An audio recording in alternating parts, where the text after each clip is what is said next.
হে hello everyone. আজকে মাছের রাজা ইলিশের প্রিপারেশন নিচ্ছি। ফার্স্টে মাছটাকে আমি নুন হলুদ দিয়ে মাখিয়ে রাখবো। এদিকে দেখো আলু আর গাঠি কচু কেটে রেখেছি। মাছটা একটু তেলে, সর্ষের তেল ব্যবহার হবে, একটু তেলে আমি ভালো করে লাল লাল করে ভেজে নেব।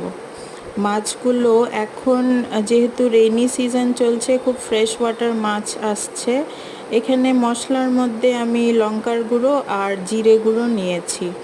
এবারে মাছগুলো বেশ ভাজা ভাজা হচ্ছে, লাল লাল হয়ে গেছে। এবার মাছগুলো তুলে নিয়ে আমি বাকি ব্যাচটাও ভেজে নেব। দেখো এখানে আমি কাঁচা লঙ্কা স্লিট করা অ্যাড করলাম মশলাটায়। সব মাছগুলো তুলে রেখে আমি সেম তেলের মধ্যে একটু মিক্সড জিরে ফোড়ন আর পাঁচ ফোড়ন দিলাম, প্লাস আমি এই গাঠি কচু আর আলুটাও দিয়ে দিলাম। এটাকে আমি ভাজা ভাজা করব।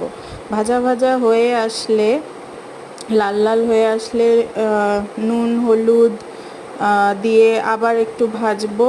তারপরে স্লিট গ্রিন চিলিগুলো দিয়ে দিলাম। এগুলো ভালো একটা ফ্লেভার দেয়, কাঁচা লঙ্কার ঝাল ঝালটা এই ঝোলে ভীষণ ভালো লাগে।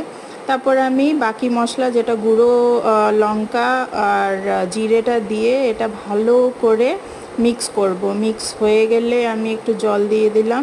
জলটা দেওয়ার পর আমার একটু ওয়েট করতে হবে, সেটা আপনারাও করুন। আপনারা 10 থেকে 15 মিনিট ওয়েট করুন বয়েল আসা দিয়ে, তারপর আপনারা মাছটা দিয়ে দিন। মাছ হয়ে গেলে আমার রেসিপিটা রেডি।